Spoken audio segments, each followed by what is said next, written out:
जी कोई जमाना था कि डाकोर में अपने वैष्णव परंपरा के सभी स्थान थे डाकोर में, आज भी हैं, और सभी अखाड़े थे डाकोर में, चतुर्थ संप्रदाय के सभी स्थान थे डाकोर में। डाकोर अयोध्या वृंदावन जैसा महान तीर्थ बन गया। और महाराज जी जो ब्रह्मपीठ खोजी जी का द्वारा, खोजी द्वाराचार्य पीठ भी डाकोर में ही है, और टीला जी की द्वारपीठ दाऊ जी मंदिर डाकोर वो भी डाकोर में ही है। और वेतिया परिवार ये भी वहीं है। मूंजिया, वेतिया, काठिया ये तीन तीन परंपराएं डाकोर से प्रकट हुई। डाकोर बड़ा अद्भुत तीर्थ है। बोलो श्री रामदास जी महाराज की जय, श्री रणछोड़ राय की जय। अब एक बात कहना बहुत जरूरी है, वो कह दें डाकोर के संबंध में। कालांतर में जब मुगलों का समय आया और मुगलों में जब औरंगजेब का समय आया और मथुरा में कृष्ण जन्मभूमि के मंदिर को तोड़ दिया गया, काशी विश्वनाथ मंदिर को नष्ट कर दिया गया, अयोध्या की तो जो हालत थी वो सबको पता ही है। बाबर ने उस स्थान पर एक विवादित ढांचा खड़ा कर दिया था। उस समय भयंकर अत्याचार से दुखी होकर के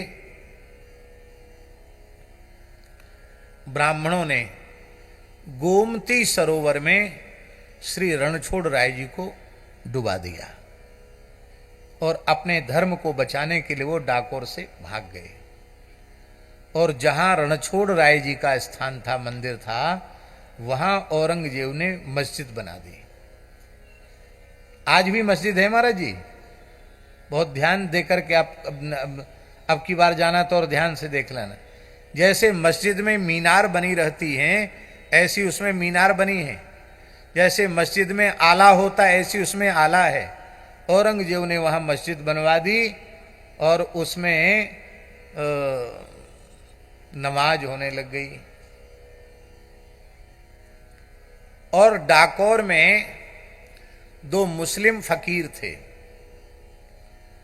तंत्र की ये जो गंदी विद्या होती है तंत्र की, वो उनको सिद्ध थी। और उस तंत्र विद्या के प्रभाव से उन्होंने ऐसा कुछ कर दिया था कि जो व्यक्ति डाकोर में प्रवेश करता था हिंदू, उसकी चोटी गायब हो जाती थी, उसका यज्ञोपवीत टूट जाता था और उसके बिना किए ही सुन्नत हो जाती थी। एक भी हिंदू डाकोर में नहीं रह गया। जो डाकोर रणछोड़ राय जी के कारण दिव्य द्वारिका के रूप में प्रकट हो गया था, उस डाकोर में एक हिंदू नहीं रह गया। उस समय रामानंद संप्रदाय, एक से एक अद्वितीय विभूतियां इस संप्रदाय में प्रकट हुई हैं। ये सब बड़े बड़े तपस्वी ऋषि महर्षि ही संतों के रूप में प्रकट हुए थे। श्री बालानंदाचार्य जी महाराज हनुमान जी के अंशावतार थे। कोई मनुष्य का काम नहीं जो उन्होंने काम किया। ऐसे ही श्री टीला जी की परंपरा में श्री कृष्णदास पयहारी जी के शिष्य श्री स्वामी साकेत निवासाचार्य श्री टीला जी, और टीला जी की तीसरी या चौथी पीढ़ी में श्री स्वामी मंगलदास जी महाराज हुए, जिनको अगस्त्य जी का अवतार माना जाता है। क्या माना जाता है संप्रदाय में?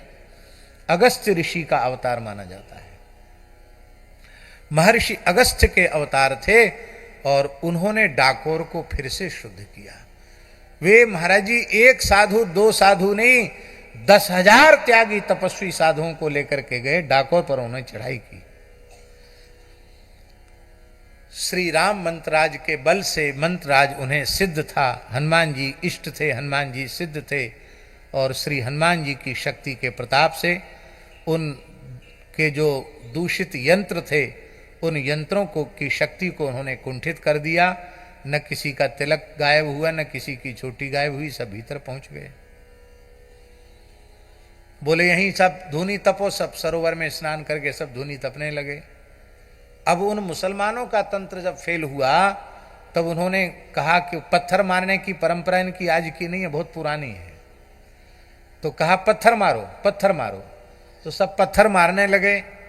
तो जितने बेग से पत्थर फेंकते, वो फेंकते तो संतों के ऊपर, उलट करके उन्हीं की खोपड़ी पर पत्थर पड़ते, घायल हो जाते, चिल्लपों मचाने लगे, सब भाग खड़े हुए।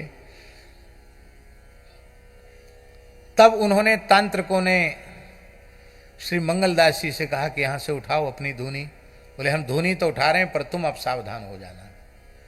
जैसी धूनी उठाने के लिए, आसन उठाने के लिए तैयार हुए, उन दोनों के शरीर, दो फकीर थे महाराज जी, दोनों फकीरों के शरीर में भयंकर आग लग गई। माने देखने में आग नहीं, भीतर से लगता था हम जले जा रहे हैं। तब आपने कहा तुमको एक ही दंड है, इस डाकोर की सीमा में कोई मुसलमान नहीं रहे, सब भाग जाओ यहां से। सब भाग गए। वहां कब्रिस्तान हो गया था, दूर दूर के मुसलमान मरते थे, दफनाए वहीं जाते थे। तब हिंदुओं की, राजाओं का सहयोग लेकर के कब्रों को सबको खोद करके समाप्त किया गया, संतों ने समाप्त किया। और गोमती सरोवर से पुनः रणछोड़ राय जी को प्रकट करके बोले मंदिर वंदिर बनाने की जरूरत नहीं है, जहां हमारे ठाकुर बैठेंगे वही मंदिर हो जाएगा। तो उसको ज्यादा बदला नहीं, उसी ढांचे में जिसमें जो मस्जिद बनाती थी उसी में रणछोड़ राय जी को विराजमान कर दिया। आज भी आप ध्यान से देखना तो मस्जिद में ठाकुर जी बैठे हुए हैं। और दाऊ जी प्रकट हुए तो दाऊ जी की सेवा विरक्त संतों के लिए रखी और इनकी सेवा वल्लभ कुल को उन्होंने अर्पित की। फिर भी वहां एक गद्दी है, आपने देखा होगा, उस गद्दी पर कोई ना कोई एक रामानंदी साधु बैठ करके आचार्य रूप में उसकी पूजा होती है। तो ये डाकोर जी की, ऐसे ही अयोध्या, मथुरा, डाकोर, ये सबके सब तीर्थ हमारे पूर्वाचार्यों ने, संतों ने बचाए हैं। संतों ने बहुत बड़ा बलिदान किया है राष्ट्र के लिए, सनातन धर्म के लिए, गायों के लिए बहुत बड़ा बलिदान किया है। हमारे पूर्वजों की तपस्या और उनके त्याग, तपस्या, बलिदान का फल आज हम लोग इस रूप में भोग रहे हैं। नहीं तो न किसी के मस्तक पर तिलक दिखाई पड़ता, न कंठी दिखाई पड़ती। अब लेकिन बड़े दुख की बात है, हमें अपने पूर्वजों के चरित्रों को ही पता नहीं है, कहाँ क्या हुआ, सब ऐसे ही है। ये ज्ञान सत्संग से होता है।